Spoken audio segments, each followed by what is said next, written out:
Karena beberapa pertanyaan juga, ada juga beberapa kasus teman-teman pecinta anggrek itu merasa sudah memelihara anggrek dengan baik, ternyata setelah berbunga itu bukan anggrek. Kita bisa lihat salah satu cirinya adalah dari bentuk bunganya. Kemudian selanjutnya, anggrek itu bisa kita lihat dari ciri-ciri morfologinya, yaitu salah satunya dari batang bunganya.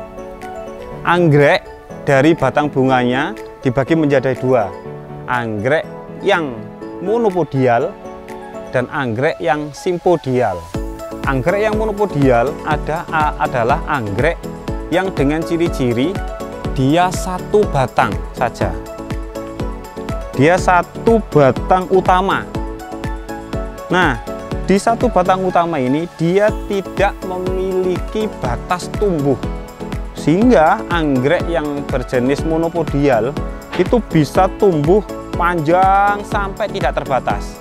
Karena apa? Karena dia monopodial, hanya satu batang. Namun bukan berarti anggrek monopodial ini tidak bisa memiliki batang lainnya di sebelahnya, karena seperti yang kita lihat, monopodial seperti Vanda ini, dia juga memiliki anakan di bawahnya. Nah, anakan di bawahnya ini memiliki karena disebabkan oleh beberapa faktor. Salah satunya adalah kesehatan, kemudian environment atau lingkungan, sehingga dia memiliki anakan. Tapi yang paling khusus di batang utama ini, dia tidak memiliki batas tumbuh. Nah, contoh dari anggrek monopodial itu, di sini ada Vanda, ada Rhynchostylis, ada Ascocentrum dan lain sebagainya, termasuk Phalaenopsis. Nah, Phalaenopsis ini dia bisa tumbuh panjang sampai tidak terbatas.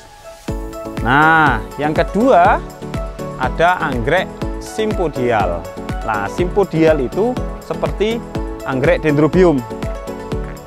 Kalau kita lihat anggrek Dendrobium ini, anggrek yang berjenis simpodial, dia memiliki batas tumbuh.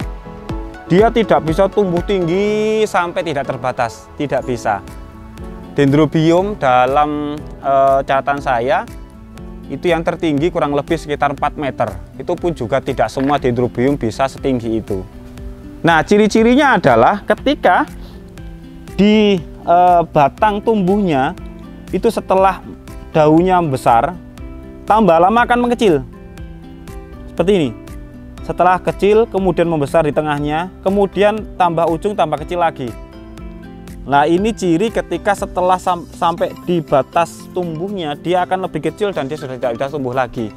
Setelah tidak bisa tumbuh tinggi lagi, maka dia akan keluar tunas baru untuk melanjutkan pertumbuhan di vegetatifnya.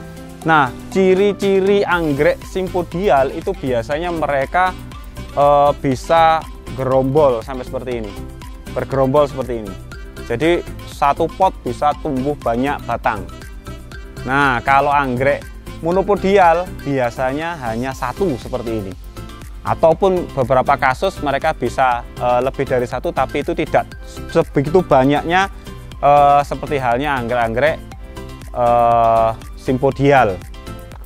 Nah, setelah kita bisa memilah antara anggrek monopodial dan simpodial, maka di lain waktu kita pun juga bisa memperbanyak anggrek itu sesuai dari jenisnya, simpodial atau monopodial. Artinya anggrek yang monopodial seperti ini,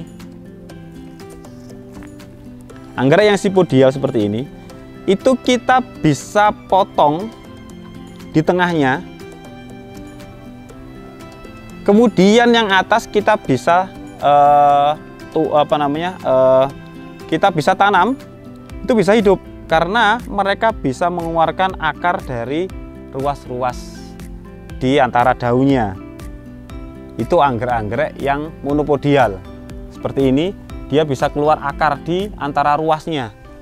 Tapi anggrek simpodial tidak bisa. Sehingga kalau misalnya anggrek simpodial ini kita potong di sini, kemudian ini kita tanam, yang di atas itu tidak bisa tumbuh karena di antara ruasnya ini tidak bisa keluar akar kecuali keiki.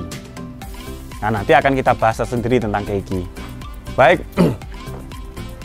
setelah kita tahu ciri-ciri dari bentuk anggrek, kemudian kita juga sudah tahu ada dua jenis anggrek di sisi batangnya.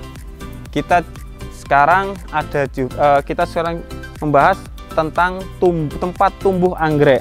Tiga hal ini sangat penting kita ketahui sebagai dasar budidaya anggrek.